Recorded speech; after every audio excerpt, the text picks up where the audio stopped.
Evil and racist cops have always been around, going around abusing their power on minority groups. He saw this and he wanted to make a problem. But what happens when these racist cops get caught in the act? I'm on the same side as you. No, you aren't. Here are 3 examples of when racist cops are caught, starting with the shocking case of Kyle Erickson, who tried to frame a black suspect. A little bit of weed. On the 13th of March 2018, Officer Kyle Erickson and his partner pulled over Jason Serrano and his friend for an apparent broken taillight. However, this stop ended up getting seriously out of hand when a cop tried to plant evidence. The car smells like marijuana, so we're gonna check it, all right? Okay, and then what? Then that's it. Then I gotta make sure everything's good with your end. Just get the taillight fixed. There's nothing in the car, you'll be good to go, all right? Immediately, the cops claim they can smell marijuana in the car and say that they're gonna have to search it. Usually, a civilian has the right to refuse a search, but if the cops have probable cause to believe a suspect has committed a crime, they can bypass that right and search their property without consent. Smelling weed on the property technically counts as probable cause, and because it's impossible to dispute while looking at body cam footage, it's often used as a way for corrupt cops to easily begin a search without the suspect's permission or a warrant. We need to check the car, so I need you to hop out. All right, I'm getting out. Okay. Relax. I don't have nothing for you. I can barely move. Hang out with me.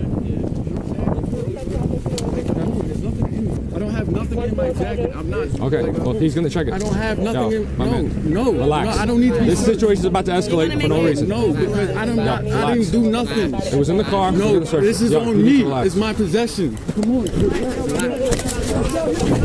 Relax. Relax.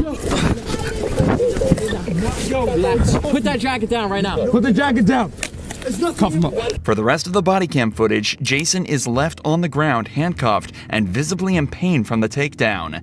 It took almost 20 minutes for an ambulance to arrive. It's unclear on the body cam footage, but with how much pain Jason is in, it's obvious that an unnecessary amount of force was used to take him down. So for the cops, this is just where the story begins, and you can see the exact moment reality sets in for them. All right, I'm searching the rest of the car. Actually, I'll let you check. Yeah. There's my flashlight. I'll stay with him. The officers are fully aware that they've hurt Jason, and if their car turns up empty, all they've done is searched a car without a warrant and used excessive force to unlawfully detain a civilian. However, if they do find something illegal, then all of that should magically go away, as Jason and the driver go from civilians to criminals, and they're just helping bring them to justice. At this point, it's not necessarily just about race. They're trying to save themselves after making a violent mistake. Obviously, this is horribly corrupt, but nevertheless, the stakes are high for the cops. Their jobs are on the line, and they have to find something. No, she has the proper documentation for the plates. Temporary registration is valid. Just ran her permit only. He doesn't have a driver's license. Yeah, that's pretty much it. Did you see if my partner found anything yet?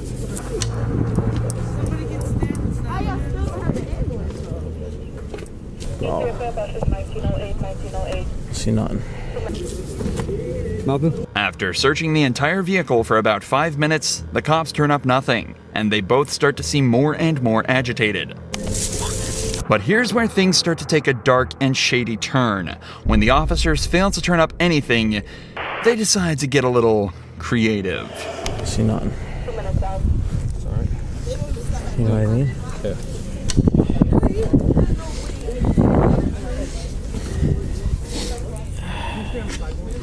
It's a little bit of weed. Without even trying to hide it from his camera, the detective places a small bud of marijuana in the cup holder of the vehicle where he's already checked multiple times. The way the officer does this without even trying to hide it implies that he's almost certain that this will never come back to haunt them, and even suggests that this might not be his first time doing it either. In fact, the way the cops have been talking to each other the entire time indicates that this might just be a regular step in their process. You good? Yeah. Good? Yeah. All of a sudden, the cops have a case against Jason. During the stop, they smelled marijuana in the car. Jason became combative after they asked to search it, so they took him down and searched the car, where they found not only a small piece in the cup holder, but even flakes in his jacket. This is the story that Jason was taken to trial over, and he was charged with marijuana possession, resisting arrest, and obstructing governmental administration. It took over 2 years for this body cam footage to emerge, and only then would Jason's charges be dropped. Predictably, no charges were brought against the officers, but it did raise an important question. What else has been caught on these cameras that's being hidden from us? This is why some people feel it's important to record their interactions with police themselves, just like this black police graduate did when he was confronted by these two officers blatantly racially profiling him. Can we see some ID? No, what for? I just asked you. What's your probable cause to ask me for ID? It does not have a handicap placard. Read the plate, man. You don't even know what you're talking about. DV, that's disabled veteran plate. We can park in handicapped spots. Let me see some ID, please. No. The man recording is a graduate of the nearby police academy and was wearing full gear and uniform, including his duty belt with a loaded weapon. Because he's police academy certified, he's completely within his right to wear the gear, but the officers aren't buying it. So the graduate tells them to run his name through TCOL, an agency that, amongst other things, keeps track of every police officer in Texas. If the graduate is cleared to wear his gear, TCOL will prove it. Run it. Run them. Run it. Call T-Cole. You have no justification or probable cause to run up on me. Yeah. Why? You detaining me? I don't want you to get hit by the car. Just No. step over here. Then my question is, are you detaining me? I don't know what's going on. Okay, so then don't tell me where to go. He's not too smart because first of all, even you know, if I have disabled veteran plate, I can park in a handicapped spot. they just Even changed- you know they that. just changed No, that. they ain't just changed that. Yeah, It's been that way. The problem the officers had was that the graduate was parking in a handicapped spot without displaying a parking permit. But his car has a disabled veteran plate, a license plate given to many Army veterans who've made a bodily sacrifice during their active duty. Owning the plate lets you park in handicapped spots without a permit. This is fairly common knowledge across America, especially for cops. But it seems that these officers forgot about it here, and the graduate thinks he knows why. He just saw this, and he saw this, and he wanted to make a problem. That's your reputation there, Joshua. Come on, man. Yes, it is. How many black officers you got? One. Yeah, we don't have one right now. One, right, one. Yeah, but, I know. Hey, And you barely let him in. It's difficult to disagree with the graduate. They had absolutely no reason to stop the graduate and demand his ID. Maybe a new recruit could forget about the veteran plates, but this man is actually a police captain and has many years of police service under his belt. Evidently, in a department with next to no black representation. Eventually, the officers return to tell him he's free to go, but the graduate isn't leaving before saying one last thing. You know, you're feeling small now, aren't you? No, that's it. You shouldn't run up on people. You have no probable cause. If you wanted to follow me and run my plate, you could have done that. Talk to anybody? Well, I don't have to talk to you. I don't have to talk to you. That's right. I already told you that. Waste my time and you. You're supposed to be a captain, and you don't know the disabled plates have a right to park in a parking spot. And you violating people's rights, running up on them without probable cause. I'm in a uniform doing the same thing for you for free. Alan Eddings, who was the captain. So what? I don't care what he thinks. I'm a graduate and I have T-Code certification. I have T-Code certification. Yes, I do. That's what you checked it. Says who? My certification doesn't say expired. You want it to be expired because you see brown skin. So take a walk. Walk of shame, Captain. Don't ever you run up on me again. Do you understand? And learn the law, and you better have probable cause before you run up on somebody in uniform. You don't have no reasonable suspicion because I'm on the same side as you. No, you aren't. I'm a graduate of the police academy, okay? Just like you years ago. You probably couldn't even pass the test. Right now, you go. You get going. Getting into fights with other uniformed police officers definitely isn't the best look for a police captain, especially after racially profiling that very same officer. And because the graduate was filming the entire thing himself, he was able to show the city manager, and that very same afternoon, it was revealed that the captain was no longer working for the police department. Unfortunately, though, it's extremely rare for cops to actually be reprimanded after behavior like this, as is obvious in the case of Montre Little. In this case, the cop not only lied and threatened Montre, but he even cost the city $75,000 and still got away with no punishments. On July 15, 2018, Montre and his friend were pulled over by the police. The stop started out normal, but quickly evolved into a perfect display of how cops will try to force you into a false confession through corruption and, in this case, racism. What's going on, guys? Not much. How you doing, officer? Is this your car? Well, it's a rental right now. My car's been shot. Okay. Did something break down? Yes, sir. Gotcha. You guys just came from over the park, right? Yeah, we just hanging out. That's it? Is this your car? I just told you my car's in the shop, officer. This is a rental. Okay. How do you start it? What do you mean? I just put my foot on the brake and I put it in drive and I Okay. drive, officer. At first, this may seem like a harmless question, but asking the driver, Montre Little, how to start the car essentially implies that the cop thinks he stole it. If Montre was unfamiliar with the vehicle, he would have likely struggled to remember how to start it. And if he fumbled around a little before remembering, it could imply he was under the influence. But Montre kept his composure and passes this first test totally fine. The cop, however, still isn't impressed and decides to take things further by tricking Montre into giving his property over. So it's your car, though? Did they give you a It's fob or not something? my car, officer. Did My they car give you a key fob or something? Or Yes, sir. Officer. like, what does it do? Does it? You see, this should let you know that it's in. Okay. Do you have any weapons on you or in the car? No, officer. Okay, can I be honest with you? It smells like marijuana in the car, and I can see shake on the ground. Your buddy's giving me the idea that maybe he's got a gun. You know what I mean? Like, that's what I think. How? I don't know. Just the way. I mean, just the way you're holding yourself, man. Like, that's why we're nervous, man. That's it. Not only did the officer mislead Montre into giving the keys over, but he's also suddenly decided he can smell marijuana in the vehicle and based purely on a hunch that the passenger is hiding a weapon. Both of these things, especially the marijuana smell, are often used as a reason to search the vehicle, bypassing the need for consent by the property owner. The speed and order in which the officer works here is extremely suspicious. Confiscating the keys without even mentioning it implies that he already decided he was going to search the vehicle and that he was trying to make Montre feel helpless or even threatened. Emotions you can clearly see on his face as they're stolen from him. Go ahead and step out, Montre. Yep, I just told you why. 3 times. You want me to recap again? I mean, I told you I'm a cop. Face the car when you step out. Face the car when you step out. Face the car when you step out. Don't flex. Don't flex. I don't know what you're doing, man, but you need to knock that off. Stop pulling on your arms. What's going on, dude? Where are you trying to go? What are you doing, dude? Officer, I'm not doing nothing to you. Well, you're making me think something funny is going on, man. Okay, so slide over here. I mean, your heart is thumping, dude. Like, you're beating. Officer, don't, please. Everything the cop has done and said so far is textbook in terms of corruption. This is obviously a serious event for Montre, but the cop is deliberately trying to be lighthearted and jovial about the whole thing, using words such as funny and silly to purposefully seem condescending. He also mentions that Montre's heart is beating fast and that he seems nervous. Another classic observation that appears time and time again in these cases. Think back to the stop of Marion Humphrey, whose truck was searched for the sole reason that he seemed nervous. Innocent civilians such as Montre will always feel anxious or even angry in this situation, and it's an easy observation for cops to make to detain them and obtain probable cause, which is exactly what the cop did.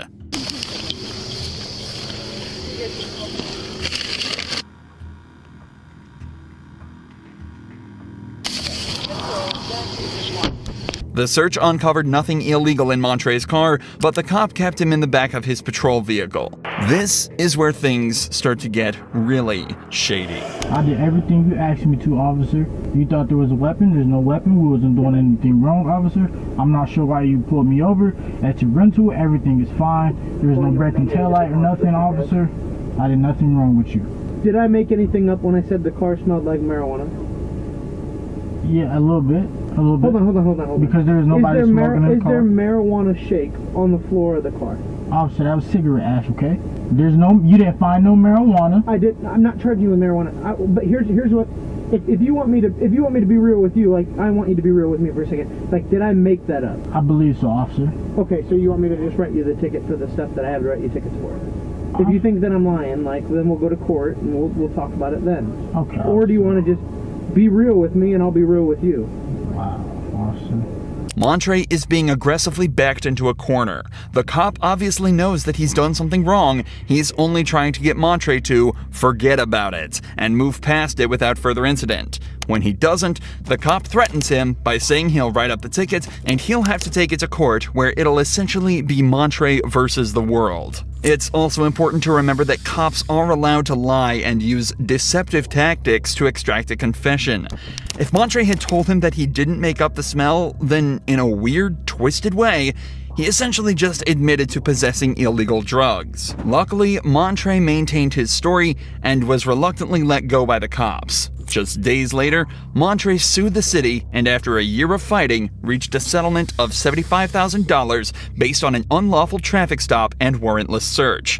The cop was removed from patrol duty, but not fired, despite leading one of the most callous displays of corruption ever caught on camera. But the police are extremely good at one-upping themselves when it comes to corruption. Take, for example, the time when 2 Californian cops essentially kidnapped a man eating lunch in his own car. What's going on? You live around here? Hey, don't touch, Relax, bro. Relax. Hey, you match the description of somebody, okay, that just committed a burglary in the area. Okay, you're on camera, so don't step out of the car. Is your body cam on? It's on. Yes, it's on. Step on out, dude. We'll explain everything to you, okay? Just step out of the car. Step out of the car. I'm not stepping out of the car. You're being detained for a burglary investigation, okay, sir? So step out. No. Do you live in the area?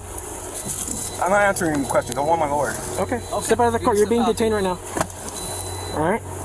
Step out of the car. Firstly, the suspect named Jamal Williams does everything right. He tells the cops he's not answering any questions until he has a lawyer. Unfortunately for him, though, the cops aren't having any of it because he matches the description of a suspect that technically gives them the right to detain him while they investigate further. What's interesting is that the only description the cops had was that it was a black male wearing all black in his early 20s. Possibly a red t-shirt underneath. Jamal is 40 years old, wearing a red hoodie and gray sweatpants. It's also incredibly hard to punish cops for detaining someone that doesn't match that description, as they could just say they thought he did. In general, the system is very lackluster, but it shouldn't necessarily harm or bother Jamal. Not unless the cops do this. Sir. Step on out, dude. You're on camera, dude, so don't do anything dumb, okay? Hold on, I'm gonna get this on camera. Go ahead, you can record. Step out of the car, please. He's being aggressive. Hey, stop resisting, dude. Stop resisting. I'm just. Why are you? No, man. Okay. Get out of the car. Call your supervisor. Call your supervisor. Call your supervisor. Call your supervisor. Call your supervisor. Call your supervisor. Stop, dude. Call your supervisor. Call your supervisor. Call your supervisor. I'm gonna chase you, dude. Call your supervisor. Call your supervisor. Call your supervisor. I got Give me your hand. I don't give you consent to touch me. I don't give you consent to touch me. Don't reach. I don't give you consent. Handcuff. Initially, Jamal showed no signs of aggression and no signs of resisting. He was just trying to open his phone to record the interaction for his own safety. Nevertheless, the cop immediately said he's being aggressive as Jamal was willingly stepping out of the car. Step out of the car, please. He's being aggressive.